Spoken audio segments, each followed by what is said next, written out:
Ternyata kondisi sehari-hari benar-benar mempengaruhi pola pikir seseorang. Gue ada kenalan yang curhat ke gue. Sebut aja Rini. Dia habis ditegur abangnya, perkara dia yang suka ngambilin sembako di rumah nyokapnya tapi nggak bilang ke nyokapnya. Ngambilnya memang nggak banyak, tapi beberapa kali dan nggak ada ngomong ke nyokapnya. Nyokapnya ngeluh sama abangnya. Yes, kondisi ekonomi Rini ini memang nggak bagus. Suaminya kerja serabutan dengan penghasilan tipis, tapi hari-hari rokoknya Marlboro sebungkus. Anaknya 3, udah gede semua.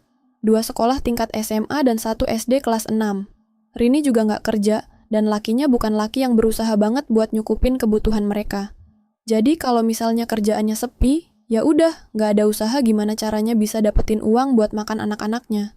Rini yang akhirnya kelimpungan, pinjam sana-sini. Bahkan Rini pernah cerita, kalau pas Ramadan sampai Lebaran kemarin, dia cuma dikasih uang 800.000 sebulan. Bayangkan, nyampe mana itu uang buat makan berlima. Rini tinggal di rumah kosong milik adiknya. Rumah nyokapnya cuma beda RT. Nah, kalau kepepet nggak punya duit, Rini nyari-nyari sembako di rumah nyokapnya. Ngambil beras secangkir, Indomie sebungkus, bumbu dapur sebiji 2 biji.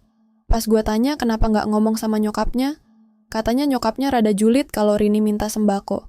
Dan Rini nggak mau tambah sedih. Udah sedih nggak punya duit buat makan, sedih lakinya nggak mau berusaha lebih, ujung-ujungnya harus dijulidin perkara sembako yang nggak seberapa. Mungkin juga nyokapnya enek kali. Ya, karena kondisi nyokapnya pun apa adanya kayaknya. Jadi, bisa jadi kaget, merasa udah belanja sembako kok tahu-tahu hilang beberapa diambil anaknya. Sebenarnya Rini juga cerita kalau nyokapnya sering juga bantu duit. Tapi mungkin karena kondisi nyokapnya juga seadanya. Jadi kadang ngeluh juga kalau mau bantuin Rini. Nah, gue lumayan kaget dengan pola pikir Rini.